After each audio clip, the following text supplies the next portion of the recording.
ঐশ্বর্যের কৃষ্ণ। তাই ওই গোপিনীরা তাকে দেখে তৃপ্তি পেত না।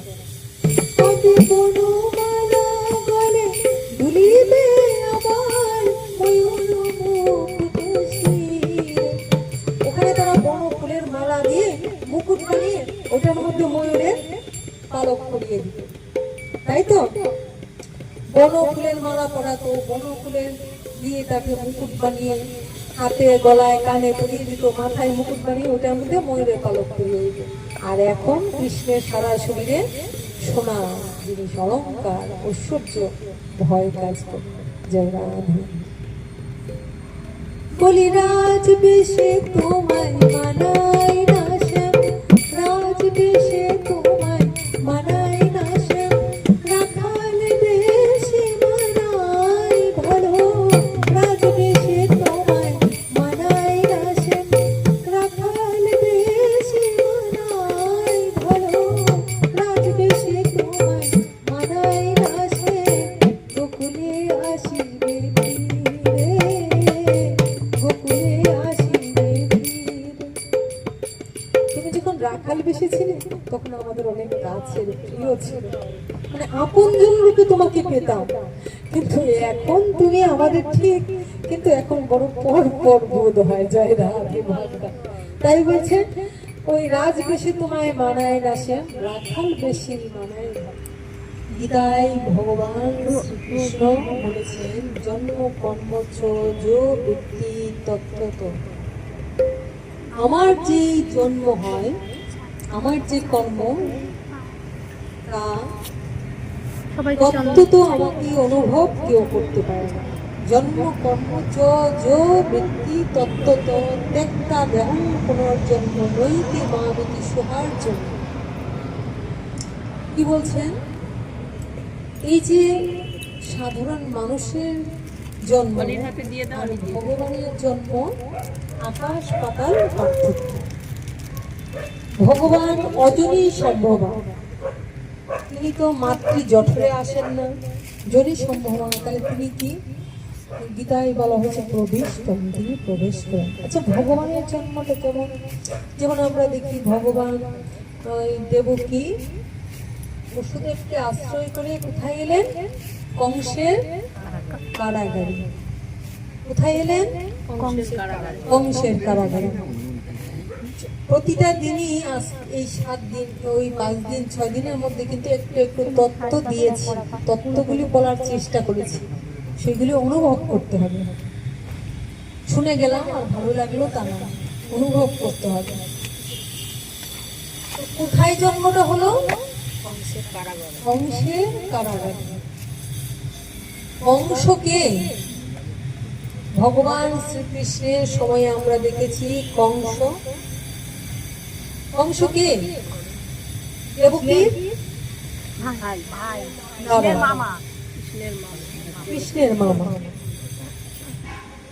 কৃষ্ণের মামা কংস, আর কংস দেবকীর ভাই। দেবকীকে কিন্তু কংস অনেক ভালোবাসতেন, ছোট বোন খুব ভালোবাসতেন। এমনকি তাকে বিয়ে দেওয়ার জন্য বসুদেবকে খুঁজে বের করলো, বসুদেবকে খুব পছন্দ, খুব আনন্দ করে, খুব ধুমধাম করে কংস দেবকী তার বোনকে বসুদেবের সঙ্গে বিয়ে দিল। কে দিল? সবাই মিলে কংস দিল। এইবার বিয়ে বলছে, ওই যে বসুদেব আর দেবকীকে বিয়ের পরে যে রথে করে নিয়ে যাবে শ্বশুর বাড়িতে, কংস বলছে আমার বোনের রথটা আমি চালনা করে নিয়ে যাব। কত ভালোবাসা, এত ভালোবাসা যে কোনো একজন রথ সারথি বসে কেউ একজন ওই রথে বসে বোনকে ওদেরকে নিয়ে যাবে না। নিজের দাদা কংস মনে মনে ভাবছে আমার বোনকে, ভগ্নিপতিকে আমি নিজে এই রথে করে চালিয়ে দিয়ে আসবো। ওই খেলা শুরু হলো। তার মানে ভাবো ভালোবাসা কোথায়? চট করে আমরা দেখলেই মনে করি ভালোবাসা, কিন্তু ভালোবাসা যে কোথায় লুকিয়ে থাকে এটা কল্পনা করা উচিত। কি ভালোবাসা, নিজের প্রাণের চেয়েও বেশি ভালোবাসে দেবকীকে। ছোট্ট বোন তাকে কত ভালোবাসে। বিয়ে হলো, ধুমধাম করে সব হলো, এবার ঘোষণা দিয়েছে আমি আমার বোনকে আর ভগ্নিপতিকে নিজের রথে চালনা করে তার শ্বশুরালয়ে স্বামী গৃহে দিয়ে আসে। বাস, যেই রথে উঠে কোথায় আকাশ পথ দিয়ে যাত্রা শুরু করেছে, অমনি কি হলো, এক দৈববাণী হলো। আকাশ পথ দিয়ে যখন আনন্দ, কত আনন্দ, আমার বোনকে আমি দিয়ে আসবো, খুব মনের আনন্দ। তাই আনন্দ করে ওই বোন ভগ্নিপতিকে নিয়ে যে আকাশ পথে যাত্রা করেছে দিয়ে আসতে, অমনি এক দৈববাণী হলো, ওরে দুরাচার কংস, খুব আনন্দ করছিস? যেই বোনকে নিয়ে এত আনন্দ করছিস, এত খুশি, ওই বোনেরই অষ্টম গর্ভের সন্তান তোর মৃত্যুর কারণ হবে। গৌর হরি বল, গৌর হরি। যাকে নিয়ে এত আনন্দ, যে সারথীকে দিয়ে না, অন্য কাউকে দিয়ে না, অত আদর আর নিয়ে যাচ্ছে, কি আনন্দ, কি ধুমধাম উৎসবের মধ্যে দিয়ে। আর ঠিক তখনই আনন্দের ঠিক মুহূর্তেই দৈববাণী হলো, ওরে ও দুরাচার কংস। দুরাচার মানে যার আচার ঠিক নেই, দুরাচার কংস, যাকে নিয়ে তুমি এত আনন্দ করছো, সেই বোনেরই অষ্টম গর্ভের যে সন্তান হবে, সে তোমার মৃত্যুর কারণ হবে। তাই এত আনন্দের কিছু নেই, এই বোনই তোমার মৃত্যুর কারণ, ওরই সন্তান তোমাকে বধ করবে। এই কংসের মাথা ঘুরে গেল, কি, যাকে আমি এত ভালোবাসি তারই সন্তান আমাকে বধ করবে। কংস কথার মানে কি,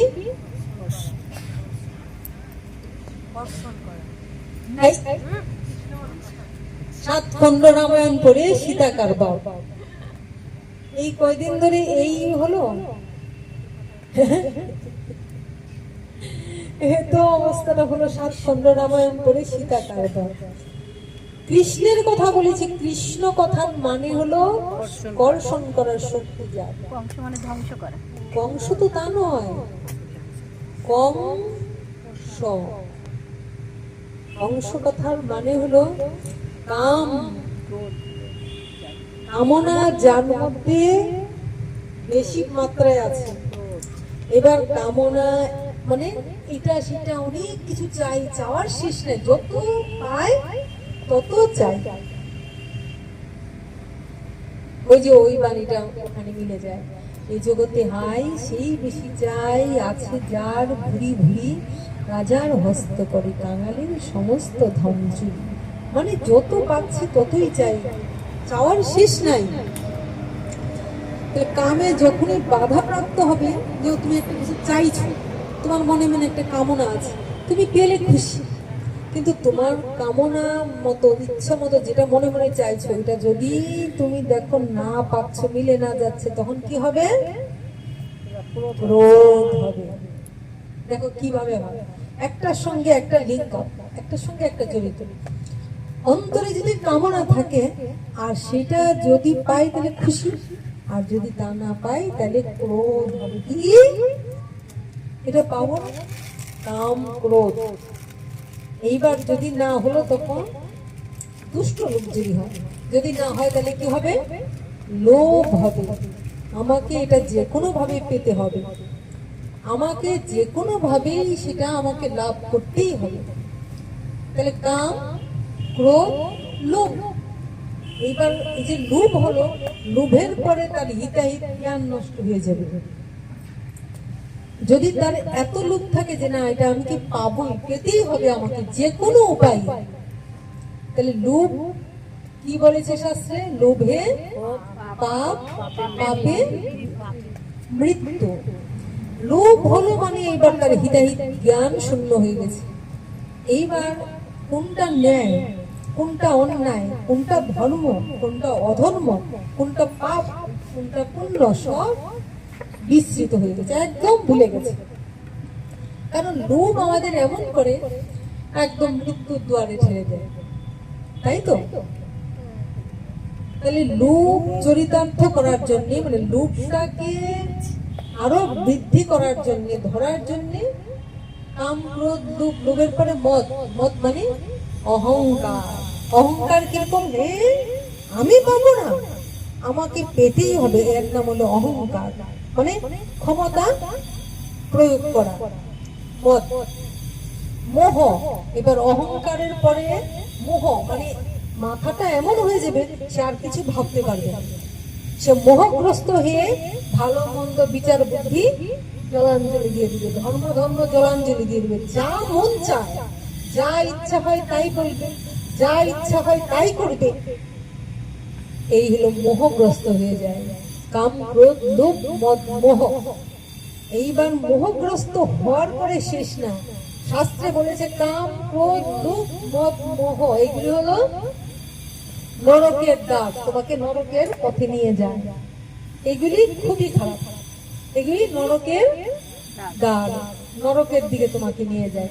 বলে তাও ভালো এইটুকু পর্যন্ত থাকা, কিন্তু তারপরের যে কথাটা কাম ক্রোধ লোভ মদ মোহ হলো, মোহ হওয়ার পরে তো আর হিতাহিত জ্ঞান নেই, যা খুশি তাই করছে। মোহটা হয়ে যাওয়ার পরে যেটা হচ্ছে মাৎসর্য, মানে হিংসা। এবার মনের মধ্যে হিংসা হচ্ছে যে ঠিক আছে, সে কি করে ভালো থাকবে, কি করে তার ক্ষতি করা যাবে, কি করে তাকে ওই জায়গার থেকে টেনে নামানো যাবে, মানে তার ভালো দেখে তখন তার ভিতরে জ্বলন শুরু হয়ে গেল, হিংসা শুরু হয়ে গেল। এইটা একদম সর্বনাশের, এইটা হয়ে যাওয়ার পরে আর তার আধ্যাত্মিক কোনো উন্নতির সম্ভাবনা নাই। তাই হরি বল। আমি তো মাৎসর্যের কথা বললাম, তোমরা এখানে কি হয়ে গেল?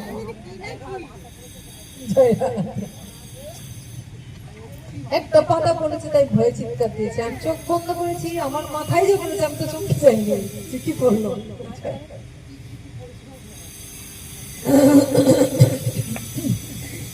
তাহলে বোঝা গেল, বলছে কাম ক্রোধ লোভ মদ মোহ পর্যন্ত তবু ঠিক আছে, ওই ক্ষতি তোমাকে নরকের দুয়ারে নিয়ে যাচ্ছে, কিন্তু মাৎসর্য হয়ে গেল, মানে তার আধ্যাত্মিক জগতের রাস্তা বন্ধ হয়ে গেল চিরদিনের মতো।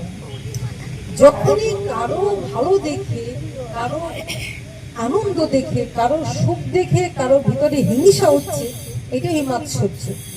বা কি করে ভালো থাকে আমি দেখে নিব, ওই যে হিংসা হলো, তাকে ক্ষতি না, তোমার হিংসা, আর যার জন্য হিংসা করছে তার জয় হয়ে যাচ্ছে। তাই যাকে হিংসা করছে তার জয় হচ্ছে, আর যে হিংসা করছে তার পতন হয়ে যাচ্ছে, তার ধ্বংস হয়ে যাচ্ছে।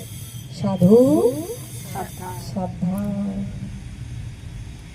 কখনো কারো ভালো দেখে, সুখে আছে, ভালো আছে, তার এই অবস্থা দেখে যেন আমার ও বাবা এমন হয়ে গেল, সে এমন আছে, এগুলি হিংসার কথা, কখনোই না।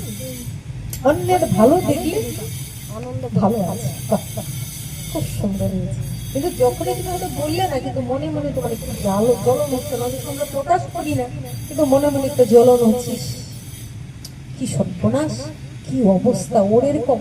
তার মানে এই অন্তর জগতে কিন্তু তোমার পতন হয়ে গেল, আধ্যাত্মিক জগৎ থেকে তুমি নষ্ট হয়ে গেলে, একবারে পতন, একবারে পতন। আর তার উদ্ধারে, আধ্যাত্মিক জগতে তার উদ্ধারে আর কোনো রাস্তা নাই। জয় রাধা। তাই বারবার বলেছে সাধু সাবধান, যারা আধ্যাত্মিক পথে চলছো এইগুলি কিন্তু খুব সাবধান। আচ্ছা, এইবার কংসের কি মনে হলো? কংসের মনে হলো তাহলে তো ওর দ্বারা যদি আমার ক্ষতি হয়, তাহলে আমি ওর আর সন্তান হওয়ার সুযোগই দিব না। অমনি তলোয়ারটা বের করলো আর দেবকীকে মারার জন্য উদ্যত হলো। কংস যার কামনা এত। আর কংস যে আরেকটা চরিত্র জানবা, কংসের আরেকটা চরিত্র বোঝার উপায়, ক্ষণে তুষ্ট ক্ষণে রুষ্ট। এই খুশিতে একদম একদম মানে কি করবে খুশিতে বুঝতে পারবে না, তোমায় মাথায় তুলে ফেলবে। আবার রুষ্ট যখন হবে একদম পায়ের নিচে ফেলে দিত, অপমান করতে, আঘাত করতো, তার এতটুকু বুক কাঁপত। তাহলে কংসের আরেকটা চরিত্র কি, ক্ষণে তুষ্ট ক্ষণে রুষ্ট। একদম তুষ্ট, খুশি সন্তুষ্ট হয়ে একদম যা খুশি তা ভগবান বানিয়ে মাথায় তুলে ফেলবে। আবার ক্রুদ্ধ হলে তাকে পায়ের নিচে ফেলে দিত, তার এতটুকু বুঝ হবে না। তাই তো দেখলাম নিয়ে আকাশ পথ দিয়ে যাচ্ছে, যেই শুনছে এমনি তলোয়ার বের করেছে আর তাকে মারার জন্য উদ্যত হয়ে গেল, তাকে হত্যা করে ফেলল। বিচার করতে পারলো না, মেরে ফেলল। অমনি বসুদেব বলছেন যে আপনি আমার এই কাণ্ড এইটা করেন না কেন? সবে সদ্য মাত্র নববিবাহিত স্ত্রী, সে কত স্বপ্ন কত আশা নিয়ে স্বামীর সঙ্গে যাচ্ছে, তাকে হত্যা করবেন? বলে না, তাকে মারতে হবে, কারণ তার গর্ভের সন্তান আমাকে হত্যা করবে, তাই আমি তাকে সন্তান হতেই দিব না। তখন বসুদেব বলে, দেখেন ও আপনার ছোট বোন, আদরের বোন, ওর সন্তান আপনার হত্যার কারণ হবে, ওর সন্তান, কিন্তু ও তো নয়, ও তো আপনার কোনো ক্ষতি করবে না। বলে তা হোক, তাহলে ওর সন্তান যাতে ওর আমাকে ক্ষতি না করতে পারে, তাহলে ওকে মেরে ফেলবে। বলে আমি যদি ওর সন্তানগুলি যতবার হবে, সন্তান যদি আপনার হাতে তুলে দেই, সন্তানটা যদি আমরা না রাখি, যতবার সন্তান হবে প্রত্যেকটা সন্তান আমি আপনার হাতে তুলে দিব। আপনি তাকে যদি হত্যা করে ফেলেন, তাহলে তো আর তার সন্তান কিছু করতে পারবে না। প্রথমত সে একটা অবলা নারী, নববিবাহিত একজন স্ত্রী, তাকে হত্যা করে আপনি পাপ কেন করবেন? ও তো আপনার কোনো অনিষ্ট করছে না। তাহলে ওর সন্তানগুলি আমি কথা দিলাম, যতবার হবে ততবার আমি আপনার হাতে তুলে দিব। কংস মনে মনে চিন্তা করলো যে বসুদেবের কথাকে বিশ্বাস করা যায়, কারণ সে ধার্মিক, সত্য প্রতিজ্ঞ, সে যে বলেছে সে কথা তো সে নষ্ট করবে না, সুতরাং তার কথাকে বিশ্বাস করা যায়। তাই বলে ঠিক আছে, তাহলে আমি তাকে হত্যা করব। তাহলে এই যাত্রায় তাকে প্রাণ বাঁচাতে পারলেন বসুদেব। এইবার প্রাণটা যখন বাঁচালো, তখন মনে মনে কংস চিন্তা করলো, আমি তো প্রতিজ্ঞা করেছি তাকে বাঁচালাম, আমার স্ত্রীকে রক্ষা করা আমার ধর্ম, স্ত্রীকে রক্ষা করা ধর্মপতির কাজ, তাহলে আমার স্ত্রীকে আমি রক্ষা করলাম। কিন্তু প্রতিবার স্ত্রীর তো চোখের জল ফেলবে, কষ্ট হবে, কিন্তু কিছু করার না। তারপর কংস বলল, কিন্তু ভরসা নাই, কি করব? তাহলে তোমাদের দুইজনকে আমি আমার লৌহ কারাগারে বন্দি করব, আমার কারাগারে বন্দি করে রাখবো। রাধে রাধে। কি করবো তাহলে? তোমাকে, তোমরা দুজনকে, তোমাদের সন্তানই তো আমাকে অনিষ্ট করবে, তোমাদের সন্তানই তো আমাকে হত্যা করবে, তাই আমি তোমাদের যাতে যেন বাচ্চা লুকিয়ে না বাঁচতে পারে, তাই এত শক্ত করে লৌহ কারাগার করেছে, লোহা দিয়ে কারাগার তৈরি করেছে, লৌহ কারাগার তৈরি করে ওদেরকে ওই কারাগারে বন্দি করেছে। রাধে রাধে। লক্ষ্য করে এখানে তত্ত্ব খেয়াল করতে হবে, লৌহ কারাগার করে ওদেরকে ওখানে বন্দি করেছে, যাতে কোনোভাবেই তারা তাদের সন্তান কাউকে বাঁচাতে না পারে। কারণ হওয়া মাত্রই তো জেনে বলবে কংসের অনুচররা খবর দিবে। এখন কংস আছে? কংস আছে না? আছে কংস। এখন কংস কোথায় আছে? ঘরে ঘরে কেন? তোমার মধ্যে আছে, তোমার মধ্যে আছে, আমার মধ্যে আছে। সেই কংসকে বধ করতে হবে। কংস কখন আকাচারা দিয়ে ওঠে?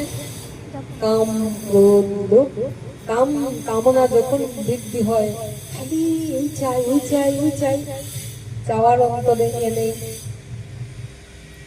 তাহলে কংস হলো কামনার বাসনার যে মূল, সে হলো কংস।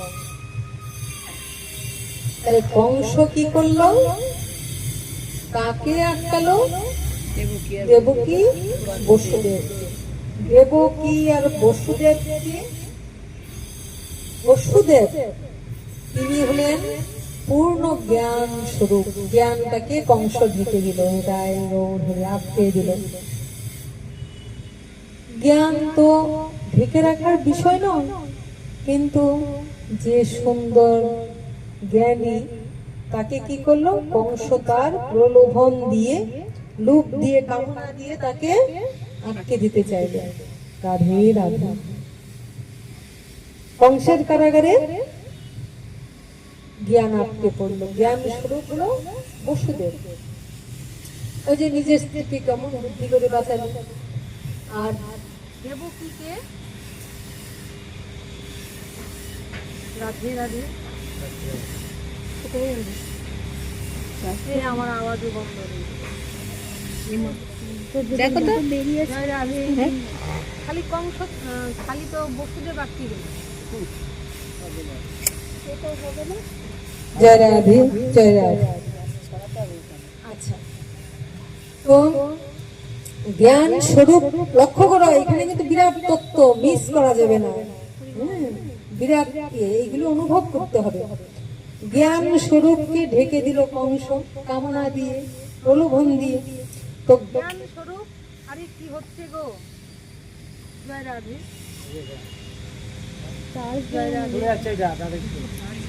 চার্জ দেওয়া নেই নাকি? ওটা এটাই হবে। জয় রাধে।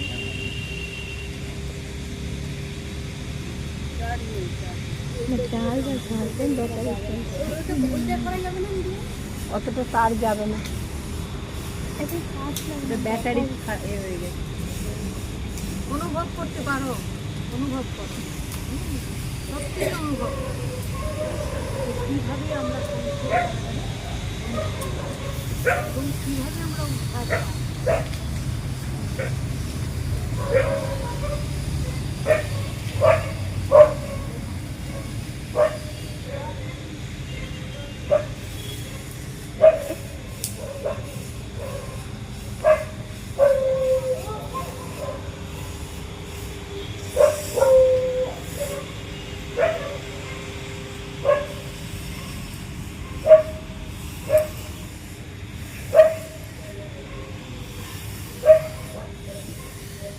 জয় শ্রী রাধা, জয় শ্রী রাধা। তাহলে কি বলছিলাম? তখন কংস কি করলো? বসুদেবকে এবং দেবকীকে এই কংস কারাগারে বন্দী করে দিল। এই কারাগারটা হলো আমাদের দেহ কারাগার। রাধে রাধে তত্ত্ব। আমরা নিজেরা ওই কারাগারে বন্দী হই। কিভাবে দেখো? তাহলে বসুদেবকে, বসুদেব হইল জ্ঞান স্বরূপ, তাকে বন্দী করে দিল কামনা বাসনার আকার দিয়ে কংস। আর দেবকীকে পিছনে শুনতে পাচ্ছ কথা? হ্যাঁ, বসে খালি মুখের দিকে তাকিয়ে থাকলে হবে না, কথাগুলি শুনতে হবে এবং উপলব্ধি করতে হবে। কারণ না শুনলে, উপলব্ধি না করলে নিতাই গৌর। আমি তো বলেই যাব, খালি ভাব দেখিয়ে শুধু হাত তুলে নাচ করলে আর দুই হাত তুলে হরি বল করলে হবে না, কথার সঙ্গে সঙ্গে ওইগুলিও অনুভব করতে হবে। তাহলে দেবকীকে, দেবকী হলো ভক্তি স্বরূপ। জ্ঞান ভক্তির মিশ্রণ যদি না হয়, কারণ যদি একদম জ্ঞান না থাকে তাহলে কি হবে? ভগবানের সম্বন্ধে জ্ঞান না থাকলে কিছু হবে? ভগবানকে চেনার জ্ঞান থাকতে হবে, সেই অনুভব থাকতে হবে। তাহলে দেবকীটাকে ভক্তির স্বরূপ। তাহলে ভক্তি এবং জ্ঞানকে কারাগারে বন্দী করে দিলেন। তাই গৌর হরি বল। আমরাও আমাদের ভক্তি জ্ঞানকে বন্দী করে রাখি কামনা বাসনা দ্বারাই। ভক্তি আর উদ্ভাসিত হতে পারে না, জ্ঞান খুলতে পারে না। তাহলে ওই ভক্তি জ্ঞান যখন মিশ্রিত হয়, লক্ষ্য করো, ভক্তি এবং জ্ঞান যখন মিশ্রিত হয় তখন ভগবান প্রকট হন। গৌর হরি বল। জ্ঞান হলেও ভগবানকে পাওয়া যাবে না, শুধু ভক্তি হলে পাওয়া যাবে না, ভক্তি জ্ঞানের মিশ্রণে ভগবান ওখানে উদিত হন। বুঝা গেল? তাহলে ওই কারাগারের মধ্যে আমরা কি করলাম? আমরা দেখলাম কংসটাকে আটকে দিল, আটকে দিয়ে কি করলো? ভক্তি জ্ঞানকে এখানে আটকে দিল। কিন্তু ভক্তি জ্ঞান যেখানে আছে সেখানে তো আমার ভগবান আসবে। তাহলে ওই দেবকী এবং বসুদেবকে আশ্রয় করে কংসের কারাগারে বন্দি করেছে বটে, কিন্তু দুইজনের যে মিলন, দেবকী আর কংসের মধ্যে ওই জ্ঞান ভক্তি যুগের মিশ্রণে স্বয়ং ভগবান আবার আবির্ভূত হলেন। পরমেশ্বর শ্রী ভগবান শ্রী কৃষ্ণচন্দ্র কি, ভগবান শ্রী কৃষ্ণচন্দ্র কি, পরমেশ্বর শ্রী ভগবান কৃষ্ণচন্দ্র। দেবকী আর বসুদেবকে আশ্রয় করে ভগবান শ্রী কৃষ্ণ কংসের কারাগারে আবির্ভূত হয়ে গেলেন। ওখানে আবির্ভূত হয়ে গেল ভগবান। আটকাবে কে? যেই আবির্ভূত হলো আর কংসের কারাগারে ভগবান আসলো, ভগবান আসলে কি হবে? কংস মনে মনে ভাবছে আমি তো তাকে বধ করে ফেলবো, আমি তো তাকে রক্ষা করতে দিব না। বুঝা গেল? আমি তো বধ করে ফেলবো। এইবার ভগবানকে যে বধ করে ফেলবেন কংসের কারাগারে, কারণ যেহেতু বসুদেব আর দেবকীর মিলন হয়ে গেল, কৃষ্ণের জন্ম হয়ে গেল, মানে জন্ম না, এটা আমরা জন্ম বলি বটে, কিন্তু একে তো জন্ম বলা যায় না, কিন্তু অজনী সম্ভব আবির্ভূত হয়েছে। কি হয়েছে? আবির্ভূত হয়েছে। কি রূপে? শঙ্খ চক্র গদা পদ্মধারী নারায়ণ রূপে আবির্ভূত হয়েছে। তাই হরি নারায়ণে নারায়ণে হরি হরি হরি নারায়ণ, হরি নারায়ণে নারায়ণে হরি হরি হরি হরি হরি তেরি লীলা তেরি তেরি হরি হরি তেরি লীলা তেরি তেরি হরি হরি হরি নারায়ণে নারায়ণে হরি হরি হরি নারায়ণে নারায়ণে হরি হরি হরি নারায়ণে নারায়ণে হরি হরি। শঙ্খ চক্র গদা পদ্মধারী নারায়ণ, চতুর্ভুজ মূর্তি নারায়ণ কি, ভক্ত বৎসল হরি কি। কিন্তু সেটা ছিল ঐশ্বর্য মার্গের ভগবান শ্রীকৃষ্ণ। ওই যে কৃষ্ণ আবির্ভূত হলেন কোথায়? কংসের কারাগারে। এখানে কিন্তু যিনি আবির্ভূত হলেন তিনি ছিলেন ঐশ্বর্যের ভগবান। ভগবানের দুইটা রূপ, একটা মাধুর্যের কৃষ্ণ আর একটা ঐশ্বর্যের কৃষ্ণ। একই দেহের মধ্যে দুই রূপ প্রবেশ, যেমন দেবকী মাতা আর বসুদেব, তাদের মধ্যে থেকে কৃষ্ণ এলেন, ওখানে ছিলেন ভগবান আমার ঐশ্বর্যের মূর্তি। আর গোকুলে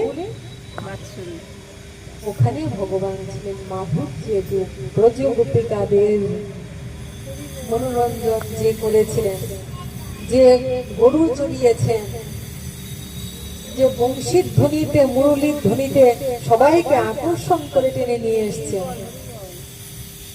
মাধুর্যের কৃষ্ণ, যে কিনা গোপিনীরা ফুলের মালা তৈরি করে এসে পড়িয়েছে, কৃষ্ণের বাসুধ্বনিতে ছুটে এসছে, কৃষ্ণকে সবসময় আনন্দ বর্ধন করতেন, সেই হলো তিনি মাধুর্যের কৃষ্ণ।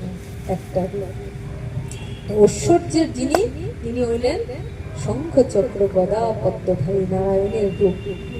এবং তিনি আরেকটা কি, তিনি হলেন দ্বারকার শ্রীকৃষ্ণ, তিনি হলেন দ্বারকার শ্রী কৃষ্ণচন্দ্র, যেখানে তিনি এতগুলি বিবাহ করেছিলেন, সবাইকে নিয়ে তিনি সংসার জীবন যাপন করেছিলেন। আচ্ছা, আমাদের জীবনে তো মাধুর্য ঐশ্বর্য আসে, জীবনে আসে কি? যেমন ধরো না কেন, আমরা যখন বাবা মার কাছে থাকি, আনন্দে থাকি, তখন আমরা মাধুর্যের ভাবেই থাকি। কিন্তু সংসার জীবনে প্রবেশ করলে কিন্তু নিয়ম নীতির মধ্যে বেঁধে যায়। কিন্তু যারা কৃষ্ণের স্ত্রী হয়েছিল তারা কিন্তু ঐশ্বর্য রূপে ওখানে বাধা পড়েছিল। কিন্তু কৃষ্ণ যাদের সঙ্গে, ওই যেমন আমরা আমাদের ধরতে পারো, আমাদের বন্ধুরা থাকে না, হ্যাঁ, আমাদের বন্ধু বান্ধবীরা থাকে না, তাদের সঙ্গে আমাদের সেই লীলা।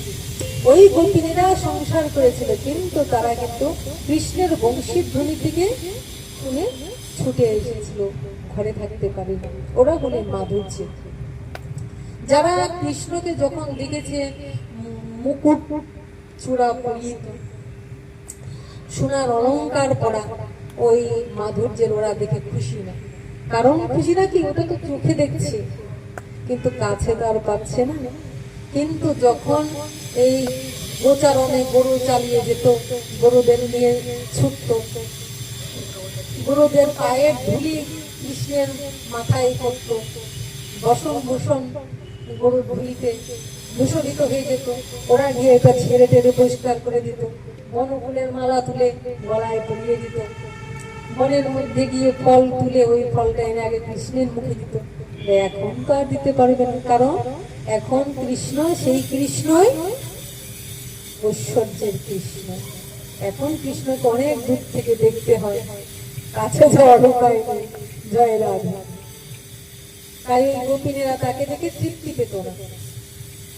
তুমি মথুরায় গিয়ে বসে আছো শ্যাম, গোকুলে আসিবে ফিরে, কবে বনমালা গলে দুলিবে আবার ময়ূর মুকুট শিরে। ওখানে তারা বনফুলের মালা দিয়ে মুকুট বানিয়ে ওটার মধ্যে ময়ূরের পালক পরিয়ে দিত, তাই তো? বনফুলের মালা পরাতো, বনফুলের দিয়ে তাকে মুকুট বানিয়ে হাতে গলায় কানে পরিয়ে দিত, মাথায় মুকুট বানিয়ে ওটার মধ্যে ময়ূরের পালক পরিয়ে দিত। আর এখন কৃষ্ণের সারা শরীরে সোনা জিনিস, অলঙ্কার, ঐশ্বর্য ভয় কাজ করত। জয় রাধে।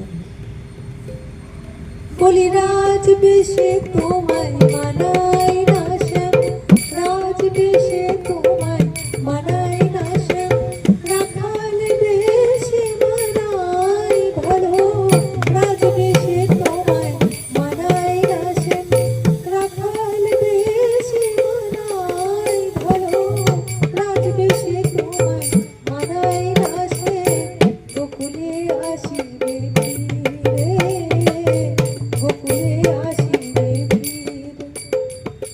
তুমি যখন রাখাল বেশে ছিলে তখন আমাদের অনেক কাছের প্রিয় ছিল, মানে আপনজন রূপে তোমাকে পেতাম। কিন্তু এখন তুমি আমাদের ঠিক, কিন্তু এখন বড় পর পর বোধ হয়। জয় রাধে মাতা। তাই বলছে ওই রাজ বেশে তোমায় মানায় না শ্যাম, রাখাল বেশি মানায় ভালো। ওই রূপটাই তোমার ভালো ছিল, তখন তোমার কাছে ছিলাম, তোমাকে মনের মতো সাজাতে পারতাম। কিন্তু এখন তো তাকে মূর্তির মতো দেখি, দূর থেকে দেখি, এই তার ভাব। রাজা গিরিধর হয়েছ এবার, রাখালের বেশধার, রাজা গিরিধর হয়েছ এবার, রাখালের বেশধার। বলি কোথাও তোমায় মানায় না শ্যাম, কোথাও তোমায় মানায় না শ্যাম। কারণ তুমি যে ওই তোমার ঐশ্বর্যের মহিয়সী, মানে স্ত্রীদের সঙ্গে আছো, ওটা তোমাকে মানায় না। তো কোথায় মানে? বলি কোথাও তোমায় মানায় না শ্যাম, কোথায় মানায়? তুমি রূপে রাধা রাধার মনে, কোথাও তোমায় মানায় না শ্যাম, তুমি রূপে রাধা রাধার মনে, কোথাও তোমায় মানায় না শ্যাম। মানে ভাবছে আমাদের যে রাধারানী, ওই রাধারানীর পাশে যখন তুমি থাকো, তখন আমরা যখন যুগল রূপে তোমাকে সাজাই, কারণ তাদের ইচ্ছা মতো তারা সাজাচ্ছে, ইচ্ছা মতো বিচ্ছেদ করাচ্ছে, ইচ্ছা মতো মজা করছে দুজনকে নিয়ে, ওইটাই বরং ভালো লাগে না। তুমি তো রাধার রূপে তোমার রূপ হয়, কৃষ্ণ তোমার কি আলাদা রূপ আছে? রাধার পাশে যখন থাকো তখন তোমার রূপটা বড় মানায়। এটা হলো ভক্তের আবেদন। কারণ দুজনের মান রঞ্জন হয়, তখন তারা মাঝখানে গিয়ে আবার মিলন করাচ্ছে, আবার ওরাই বিচ্ছেদ করিয়ে দিচ্ছে, ওটার মধ্যে বড় আনন্দ পায়। এই হলো ভক্তের ভাব, মানে ভাব মানে রস। রস মানে যেমন ধরো জলই কৃষ্ণ, সেই একই কৃষ্ণ, সেই একই জল, একই জল। জলটা যেমন এখন জলটাকে সাদা প্লেন জলটা ঢক করে খেয়ে নিচ্ছ, আবার এইবার একটু যদি জলটার মধ্যে একটু চিনি দিয়ে দাও, একটু লেবু মিশিয়ে দাও, একটু শরবত হয়ে যাচ্ছে, স্বাদটা জয় রাধে, স্বাদটা একটা অন্যরকম হয়ে যাচ্ছে, তাই না? এইবার ধরো ওইটাকে আবার আইসক্রিম করে, বরফ করে আইসক্রিম করে দিচ্ছি। এখন একজন খুব পিপাসার্থ আর প্রচন্ড জলের তৃষ্ণা পেয়েছে, পিপাসার্থ, ওই পিপাসার্থ ব্যক্তিকে যদি নিয়ে তুমি একটা সুন্দর আইসক্রিম দাও, তার পিপাসা নিবারণ হবে? সে বলবে না না, এক গ্লাস জলই দাও। ওই জলটা খেয়েই যে তৃপ্তি হবে, আইসক্রিম ওই তৃপ্তি হবে না। ওই ঘটনা আর কি। জয় রাধে, জয় রাধে। তখন তারা যেন সেই রূপটাই অনুভব করছে, ওই রূপটাতেই তাদের ভালো লাগছে। এটা ভক্তের ভাব। যে যথামান প্রপদ্যন্তে স্থান তথৈব ভজম্যহম, যে আমাকে যেমনি ভাবে উপাসনা করে আমি তার কাছে তেমনি ভাবে ধরা দিই। এটা ভগবানের প্রতিজ্ঞা। কারণ তিনি নিজেকে বলছেন যে আমি ভাবগ্রাহী জনার্দন, আমি ভাবটাকেই গ্রহণ করি, তোমরা আমাকে যেভাবে চাও সেইভাবেই আমি ধরা দিই। এই দুধের স্বাদ একরকম, আবার দেখো কেউ হয়তো দুধটা খেতে পারছে না, দুধটাকে দই করে বিকার করে দই করে ওইটাকে আস্বাদন করছে, তার কাছে দইটাই, দুধটা হজম হচ্ছে না, দুধেরই কিন্তু অংশ, কিন্তু দইটা খাচ্ছে। আবার কেউ তখন না দইটা খেলে আবার তার ঠান্ডা লাগবে, দই খাবে, দইটাকে কি করছে তো ছানা করে খাচ্ছে, ওই ছানার সঙ্গে একটু চিনি মিশিয়ে দিলে একটু টেস্ট হচ্ছে। আবার ছানাটাকে যদি ময়ান দিয়ে ওই মিষ্টি রসগোল্লা এই সেই বানিয়ে দিতে, তাহলে সেটা আরো অন্যরকম হচ্ছে। জয় রাধা। এই তো মানে আস্বাদনের ভাবটা, মানে ভগবানের সঙ্গে তার ভাবের তারতম্য, রসের তারতম্য।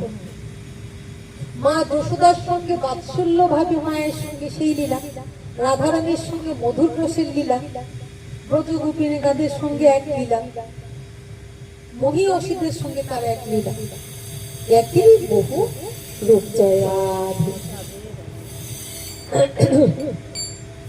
তবে হ্যাঁ, অধিকারের প্রশ্ন আসে, অধিকারের প্রশ্ন আসে। অধিকার ছাড়া আমরা ভগবানকে সেই রূপে অবশ্যই আস্বাদন করতে পারি না।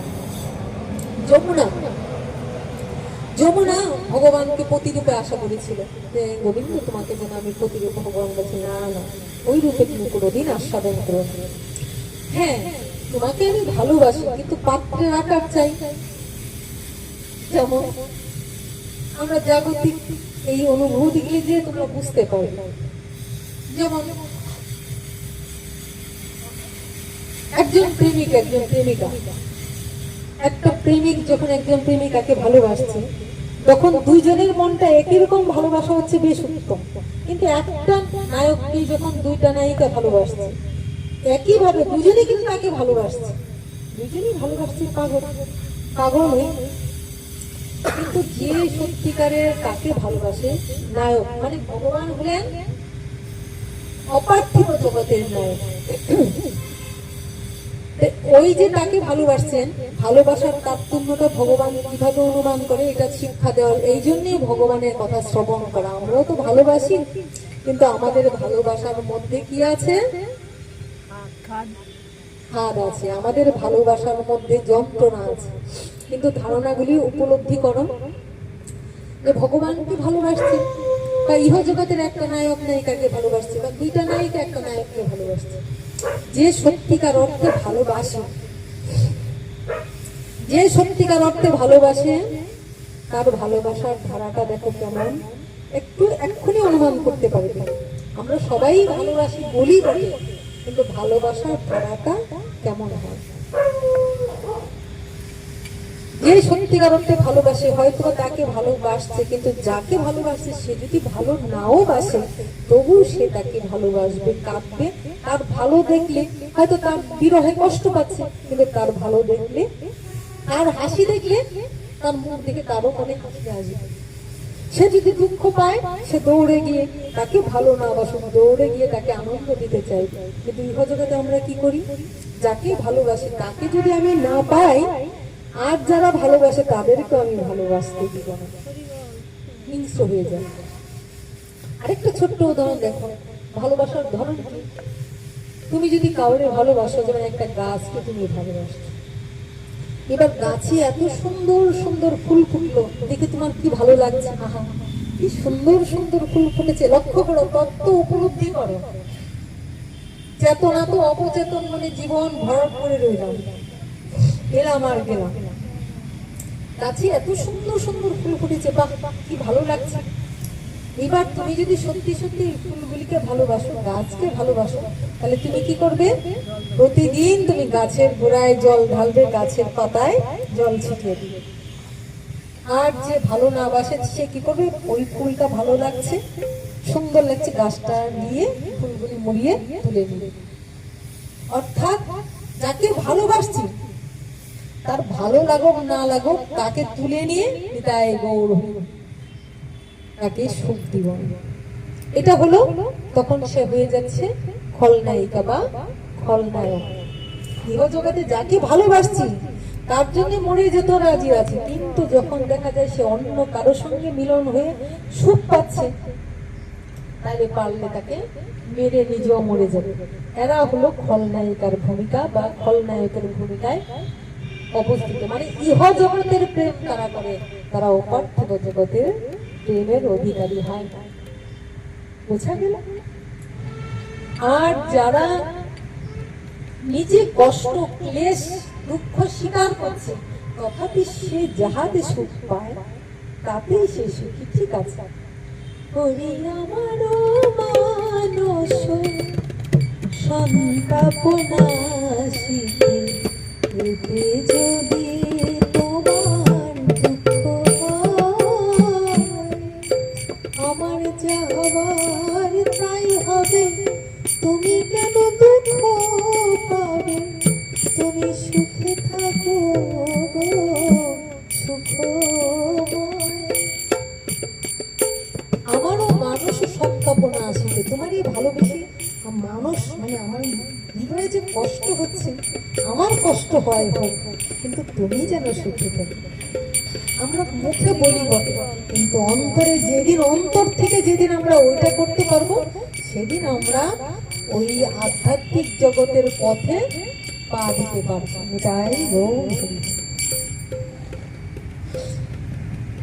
যেদিন আমরা কি করলে তাকে ভালো রাখতে পারবো, কি করলে যাকে ভালোবাসি, কি করলে তার মুখে হাসি ফোটাতে পারবো, কি করলে তার চোখের জল মুছিয়ে দিতে পারবো,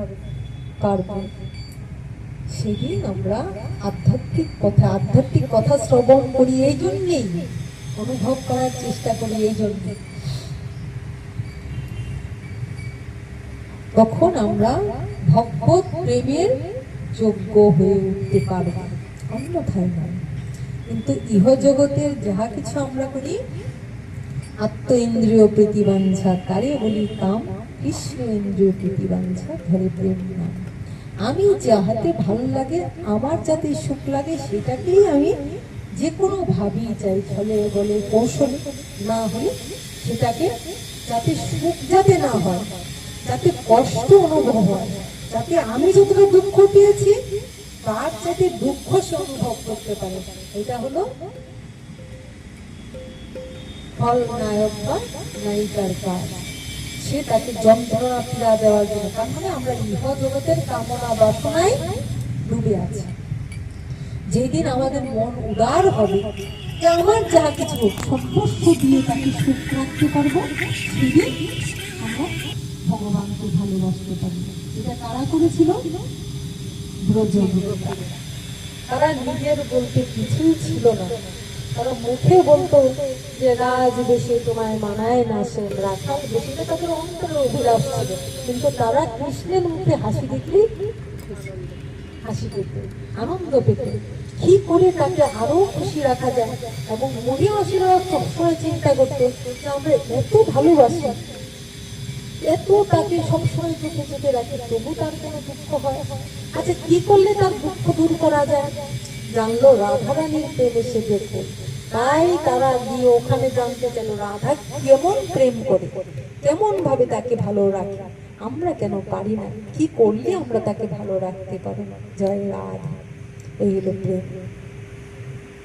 আরেকটা জিনিস, যেমন আমরা একটু কিছু জানলে পাগল হয়ে যায়, জানছি শিখছি তাই প্রকাশ করার জন্য, আত্মপ্রতিষ্ঠার জন্য, আত্মগরিমার জন্য জানি, করতে পারি, এটা এক ধরনের অহংকার। নিতাই গৌর হরি বল।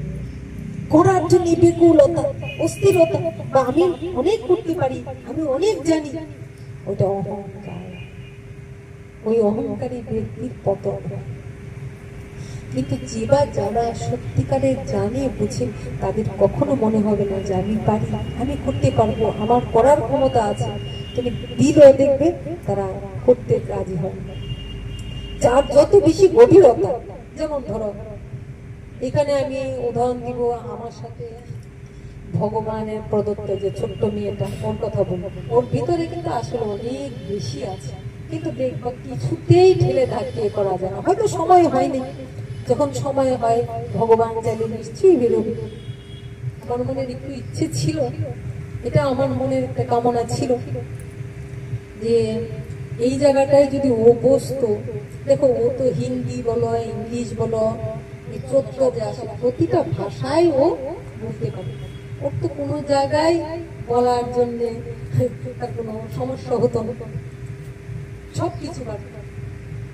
আচ্ছা এটা যখন যাই, একদিন ও শুনে আমাকে বলছে, মা দেখো তোমার মধ্যে যেটা আছে সেটার প্রকাশ তো আমার মধ্যে আছে না, কিন্তু তুমি এত ভেবো না, সবকিছুর একটা সময় আছে, সেটা তো তুমি জানো।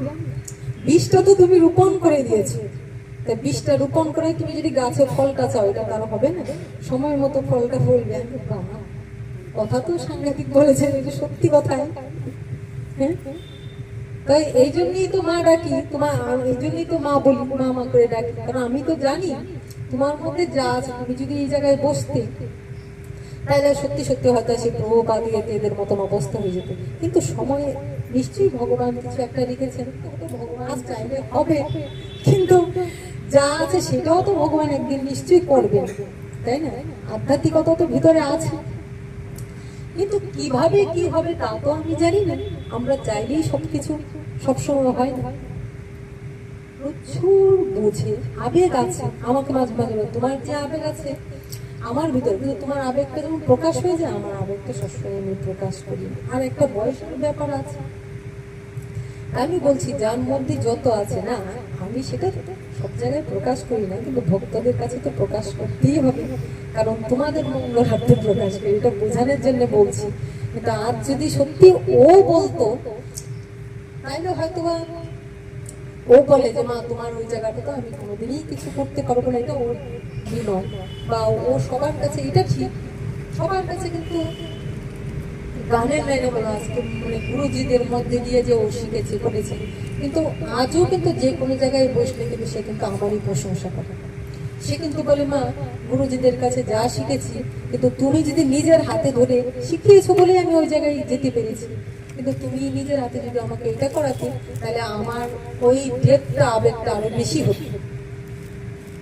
এখনো সে বলে যে ওই গানটা আমার গুরুজি গায়ে যেটুকু লাগে, কিন্তু মা তো গলা নষ্ট করে দিয়েছে, মা তো এই লাইনের থেকে থেকে একদম প্রায় হয়ে গেছে, কিন্তু মা ওটাকে যে আবেগ দিত, আমিও পারি না এটা, এই কথাই প্রকাশ করে।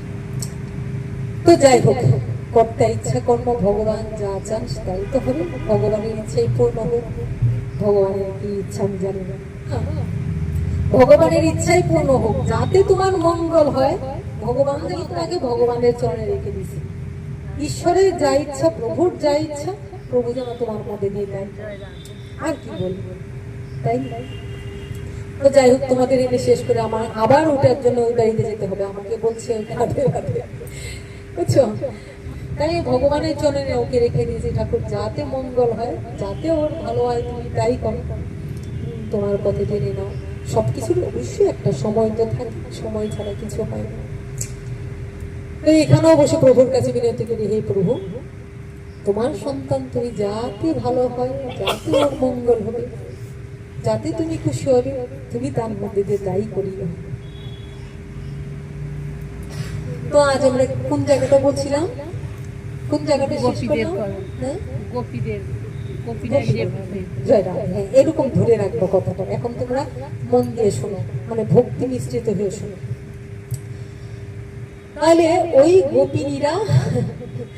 গোপিনীরা ভগবানকে এই রূপে চেয়েছে, এই রূপে দেখতে চেয়েছে। এটা হলো আস্বাদন ভক্তদের। ওই জায়গার থেকে গোপিনীদের কথা থেকে বলছিলাম অধিকার। তো যমুনা চেয়েছিল তাকে পতি রূপে, কিন্তু ভগবান বলছেন না, তুমি আমাকে ওই রূপে কখনো কামনা করবে না। তুমি আমাকে কি রূপে চাইবে? তুমি আমাকে পতি রূপে আশা করবে না। আমি তোমাকে কি দিব? আমি তোমাকে ওই দান করব। কোন দানটা করব? দানটা হলো পতি রূপে নয়, আমি তোমাকে পতি রূপে, পত্নী রূপে তোমাকে তৃপ্ত করতে পারবো না। তোমার বুকের উপর দিয়ে আমি খেলা করবো, একটা খেলাও তোমাকে ছাড়া হবে না। সে কে? যমুনা। সে কে? যমুনা। যমুনা দেখা যাচ্ছে আমি যমুনার বুকের উপর দিয়ে সমস্ত খেলবে। এবার ভেবে দেখো, বৃন্দাবনের লীলাগুলি যে হয়েছে কৃষ্ণের, প্রতিটাই কিন্তু যমুনার বুকের উপর দিয়ে খেলেছে। এখানেই ছাড়বো। যমুনার বুকের উপর দিয়ে কিভাবে খেলেছে? শিশু গোপাল শুরু করেছিলাম কি? কংসের কারাগারে জন্ম, শেষ করছি শিশু গোপালের জন্ম। এইবার দৈববাণী হলো, এইবার কৃষ্ণকে কারাগারে তাদের মায়া নিদ্রা ঘুম ভেঙে গেল। হ্যাঁ, যে সন্তান হয়েছে, ভগবান চতুর্ভুজ শঙ্খ চক্র গদা পদ্মধারী নারায়ণ ভগবান জাগ্রত হলেন, বললেন তাড়াতাড়ি আমাকে ওই কারাগার থেকে বের করো। সবাই ঘুমিয়ে থাকতে থাকতে যাবো। তাই তো বলেছেন, জীব জাগো গোরা জাদু বলে, কত নিদ্রা যাও হে মায়া পিশাচির করে। তো কি করছেন? জাগাচ্ছেন, তাড়াতাড়ি আমাকে নিয়ে যাও। বসুদেব কি করলেন? বসুদেব কারাগারে, কংসের কারাগারে কৃষ্ণকে মাথায় তুলে, যেই খুলে তুলে, বলে কি করে তুলছেন না? বলছে কি করে তোমাকে তুলে নিব? এই যে কারাগার বন্দী, ভগবান বলছেন তুমি একবার আমাকে বুকে তুলে নাও না, কংসের কারাগার খুলে যাবে। তাই ভগবান বলছেন ওই কারাগার বন্ধ, ভয় পেও না, একবার আমাকে একটু বুকে তুলে নাও না, গোপাল রূপে মায়ের কুলে তুলে নাও, ভালোবাসার কুলে তুলে নাও। একবার তুমি বুকে তুলে নাও, দেখবে সমস্ত কারাগার খুলে যাচ্ছে। তাই বাবা কি করলেন? গোপালকে তুলে নিলেন, মস্তকে তুলেন লীলাতে, মস্তকে তুলে ওই সাগর পার হতে পারছেন, নদী পার হবেন, তখন তাকে ইশারা দিলেন যে এইদিকে পার করে দিলেন। যখন তিনি যমুনায় নামছেন, সংক্ষেপ করছি, কথা তো টানতে হবে, বুঝতে পারছো তো কথাগুলো? এবার ভগবান যখন নামলেন, কোথায়? নীলি যমুনার জল বলে রে মোরে বল, কোথায় ভরসা আমার কৃষ্ণ ভরসা। আমি অনেক আশায় বুক বেঁধে দে, অনেক আশায় বুক বেঁধে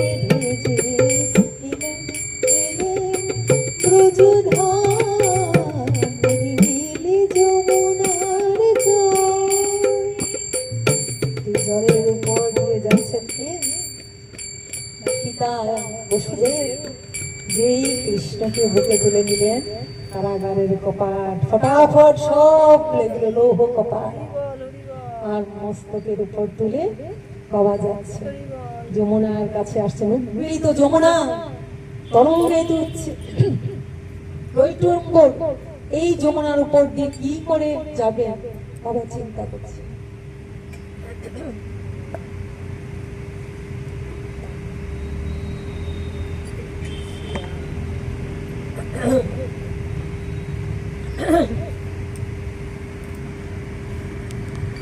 যুগমায়া শ্রীকালী রূপে মাঝখান দিয়ে পথ দেখিয়ে দিলেন। আরে একটা শ্রীকালী চলে যাচ্ছে যুগমায়া রূপ ধারণ করে। বসুদেব চিন্তা করলেন তাহলে তো আমিও নামবো।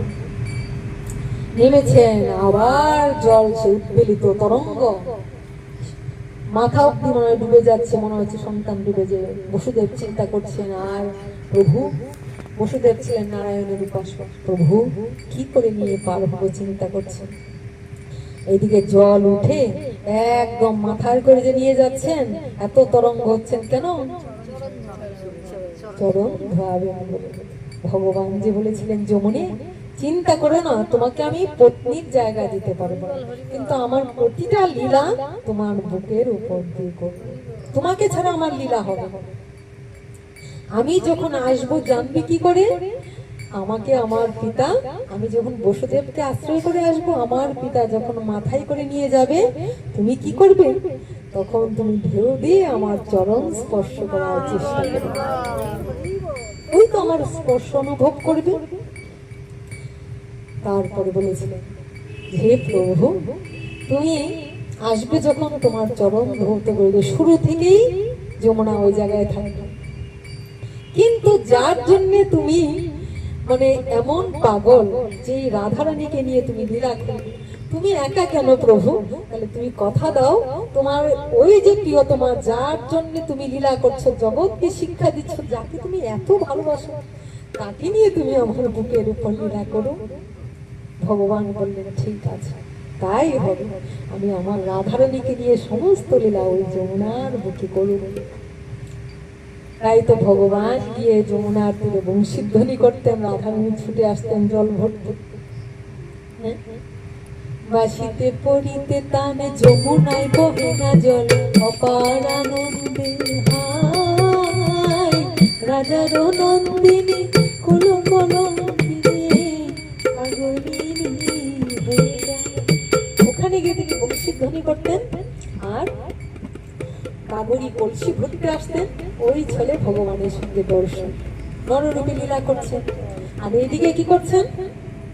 ছোট্ট অবস্থায় যখন যাচ্ছেন, ভগবানের কি করে লীলা, ছোট্ট অবস্থায় যখন যাচ্ছেন, যমুনা বুঝতে পেরে ঢেউ দিচ্ছেন, আরো ঢেউ দিচ্ছেন, কি করে আমার প্রভুর চরণ স্পর্শ করবো, ধুয়ে দিবে।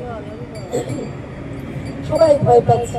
আর ভগবান কি করলেন? একটু সময়ের জন্য জলে পড়ে গেলেন, মানে তাকে দর্শন দিয়ে এলেন, আমি এসে গেছি, আর ভয় নেই, এবার প্রতি লীলা তোমাকে ঘিরে পড়ে।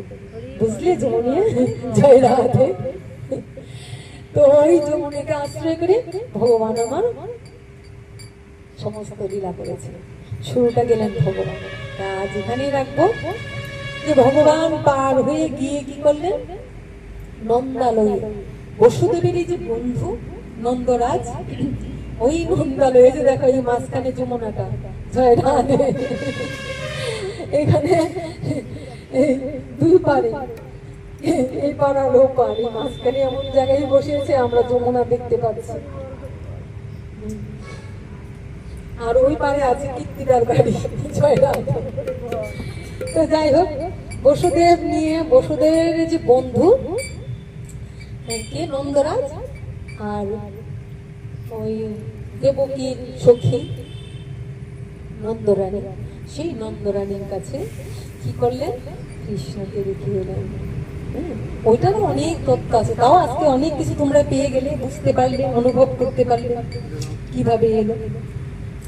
এইবার হয়ে ওখানে গিয়ে ভগবান আমার কোথায়? গোকুলে গিয়ে খেলা শুরু করলেন ছোট্ট থেকে। পরে কি করলেন? পরে করলেন এই 5 দিনের শিশু পুতনাকে করলেন বর। কে এসেছে? কে এসেছে? নন্দ ভবনে, নন্দ যশোদার ভবনে কৃষ্ণ এসেছে, আকাশের চাঁদ এসেছে, আলো ঝলমল করছে নন্দ যশোদার ভবনে, জয় রাধে। তারা ফুটেছে, হৃদয় গৌর হরি। তাই চারদিক থেকে সবাই আসছে নন্দ যশোদার তনয়কে দর্শন করতে, নীলমণিকে দর্শন করতে। জয় রাধে। ওই নীলমণিকে দর্শন করার জন্য সবাই চারদিক থেকে ছুটে ছুটে এলো। তোমরা দেখো গো আসিয়া নরনারী গো, সুন্দর গৌরাঙ্গ রাই, আমার সুন্দর গৌরাঙ্গ রাই। সবাই যেন চারদিক থেকে আসেন, যেই গৌর সেই কৃষ্ণ সেই জগন্নাথ। তারপরে ভগবান পুতনাকে বধ করলেন, জানি কংস বধ করলেন, বকাসুর অগাসুর বধ করলেন। মনে মনে ভাবলাম জন্য অর্জুনের কথা একটু আস্বাদন করবো, কিন্তু জীবের ইচ্ছায় জীব কোটি বাঞ্ছা করে, কৃষ্ণের ইচ্ছায় তাই ফল ধরে। তো যাই হোক, কৃষ্ণের পাঠ যতই শোনো তার মধ্যে তোমরা নতুন তত্ত্ব নিশ্চয়ই পেয়েছো, আনন্দ নিশ্চয়ই পেয়েছো। বলো। তো যাই হোক, কালকে আছে, পরশু আছে, আমাদের ওই বাড়িতে হবে তিনটে। ওইটা খুব বেশি নতুন জানলাম। হ্যাঁ। ওই যে কংস, দেবকী আর নন্দ মহারাজ, এরা যখন মানে এদের তিনজনের আমাদের শরীরের মধ্যে রয়েছে। হ্যাঁ, এই তত্ত্ব ইলিয়াটাকে যখন অনুভব করলাম, এমন তো নামই জানতাম, কিন্তু এই যে এই তত্ত্বটা, ভৌতিক তত্ত্বটা অনুভব করানো, এই অনুভবের নাম হলো দিব্য দৃষ্টি খুলে দেওয়া। কিন্তু পেয়ে তোমরা যে তৃপ্ত আনন্দ পাও, সেটাও বলবে যে হ্যাঁ আমরা ভালো লাগছে বা বুঝতে পারছি। যেমন পাখিটার মতন হু শব্দটা করতে হবে, তাহলে তো বুঝবো যে সত্যি তোমরা অনুভব করছো, তোমরা ভালো লাগছে। তাহলে আমার বলে ভালো লাগবে যে না, ওরা উপলব্ধি করতে পারছে। সেগুলি আমাদের শরীরে আছে। কিছু মতন একটু পেয়েছো, সেটাকে হৃদয়ে রাখো। খালি বাহ্যিক লীলার মধ্যে না, ভিতরেও আছে। কারণ ওই ভিতর বাইকটাকেই ঘুটা দেন শ্রী গুরুদেব। তাই কারণ এই যে আমাদের পঞ্চ ভৌতিক তত্ত্ব, জড় তত্ত্ব, এত জড় তত্ত্ব, ওইটাকে দই করা হয়। দইটা কেমন? দইটা কেমন? স্থির নীরব পাত্রে দইটা পাতা হয়। তো দইটাকে যখন এই হৃদয় ঘুটা দেওয়া হয়, ঘুটা না দিলে মাখনটা বের হয়। তো ওই ঘুটাটা দেন গুরুদেব শিষ্যদের দিয়ে, ওই মাখনটা তৈরি করে। ওই মাখনটা আমার শ্রী গুরু গোবিন্দের চরণে মিশ্রিত হয়ে ভগবানকে এই সেবাটা দেওয়া হয়। দেওয়ার পরে যে দাও দাও, কেউ বাকি নাই তো দাও, দেওয়ার পরে সেটা আমি ভগবানকে নিবেদন করি, যেন এক জন্মে না, জন্মে জন্মে এরকম কৃষ্ণের আনন্দে জাগতিক দুঃখকে ভুলে আনন্দে ভাসতে পারে। আমি কিছু না, আমার গুরুদেব। আমার গুরুদেব আমাকে যা বলান, আমি গঙ্গা জলে গঙ্গা পূজা করি। তোমাদের কথাই তোমাদের ফিরিয়ে দেই। তোমাদের ভিতরে তা আছে মাখন, ওই মাখনটা বের করার চেষ্টা করি, ভগবানের সঙ্গে লাগানোর চেষ্টা করি। রাধেশ্যাম। বাঞ্ছা কল্পতরুভ্যশ্চ কৃপা সিন্ধুভ্যেব চ পতিতানাং পাবনেভ্যো বৈষ্ণবেভ্যো নমো নমঃ।